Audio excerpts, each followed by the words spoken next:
The world remembers the Rwandan Genocide of 1994. It was a horrific event. Nearly 1 million Tutsis and also some moderate Hutus were brutally murdered in just 100 days. This unimaginable slaughter rightly shocked the global conscience. The international community, though criticized for its slow initial response to prevent the killings, eventually moved to seek accountability for these heinous crimes. The focus was clear: bring the perpetrators of the genocide against the Tutsi to justice. This was seen as a vital step. It was a step towards healing and preventing such atrocities from ever happening again anywhere in the world. The United Nations established the International Criminal Tribunal for Rwanda, commonly known as the ICTR. This court was based in Arusha, Tanzania. Its mandate was specific. It was to prosecute the high-level organizers and leaders responsible for the genocide.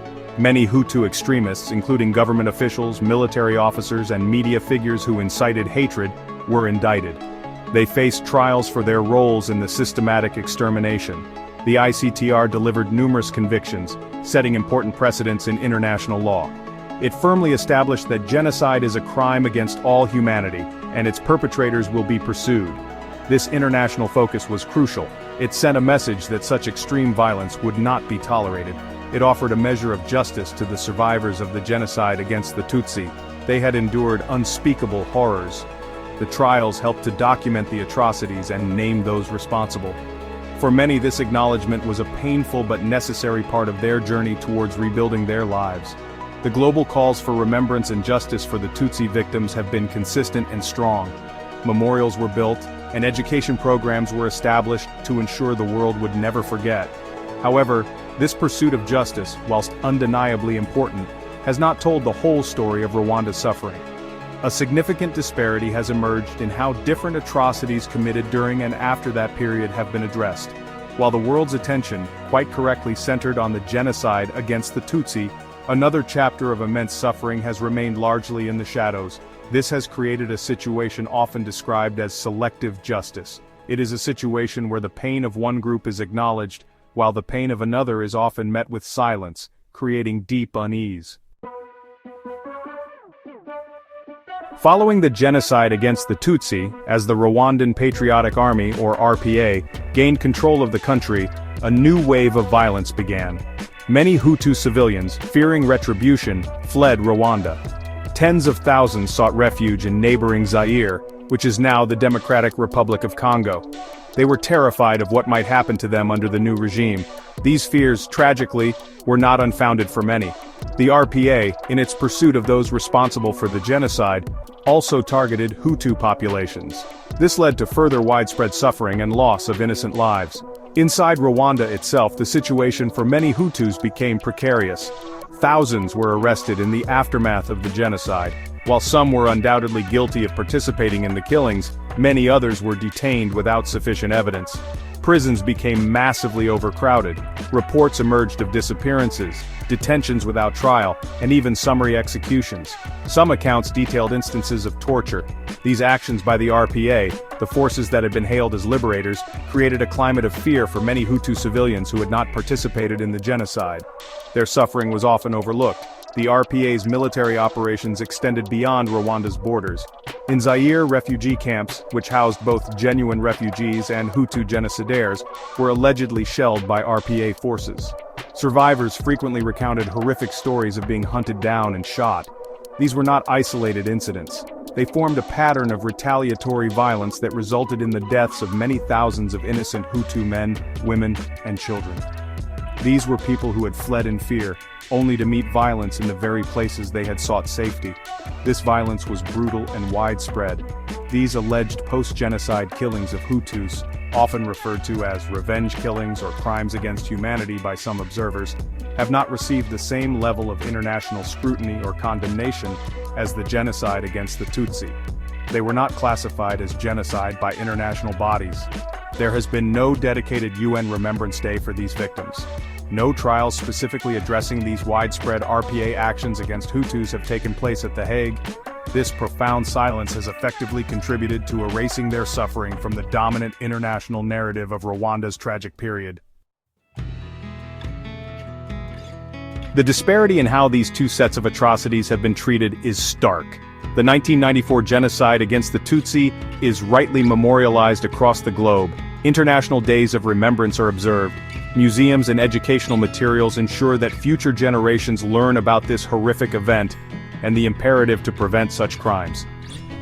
The efforts to bring Tutsi genocide perpetrators to justice through the ICTR and national courts like the Gacaca system in Rwanda have been extensive.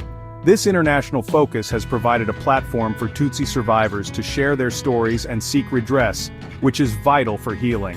In contrast, the Hutu civilians who suffered violence at the hands of the RPA have largely been denied this public acknowledgement. Their deaths and suffering have received minimal international attention. There are no global days of remembrance specifically for them. There has been no international tribunal established to investigate and prosecute the alleged widespread and systematic killings of Hutu civilians by elements within the RPA. This lack of formal recognition and accountability has created a hierarchy of victimhood. It suggests that some lives lost are deemed more significant or more worthy of justice than others. This selective approach to justice and memory is not merely a Rwandan tragedy, it represents a broader global failure. When the international community focuses its efforts so singularly on one aspect of a conflict, while largely ignoring another, it risks corrupting the very meaning of justice. Memory becomes weaponized. One group's suffering is amplified while another's is systematically downplayed or ignored.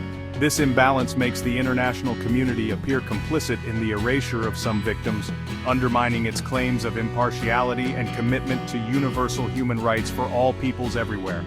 The consequence is that only one group of victims, the Tutsi survivors of the genocide, has been consistently allowed to mourn openly and demand justice on the international stage.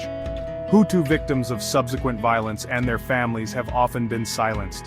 They fear being labeled as genocide deniers or sympathizers if they speak out about their own suffering. This creates a deeply fractured societal memory. True reconciliation cannot be built upon such a partial and selective understanding of the past. The pain of all victims needs to be acknowledged if genuine healing is to occur.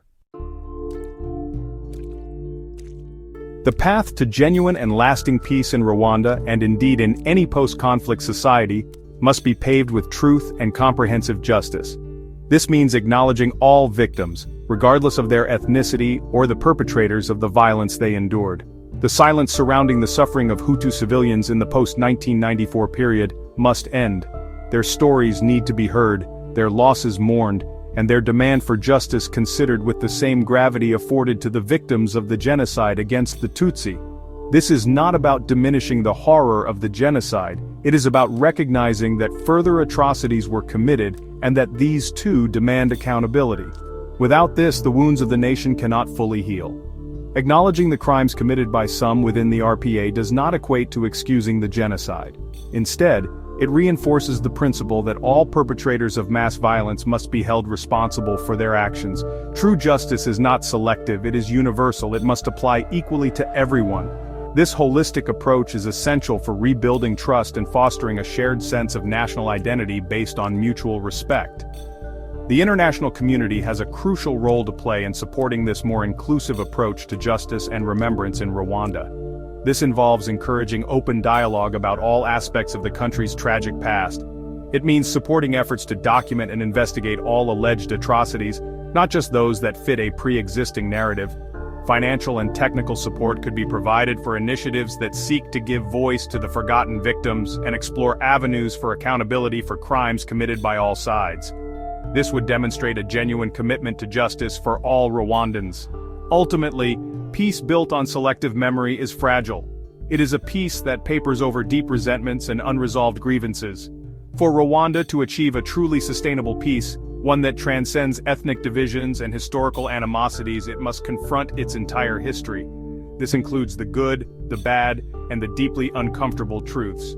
Recognizing the suffering of all victims and striving for justice for all is not merely a moral imperative, it is a practical necessity for building a future where such horrors are never repeated.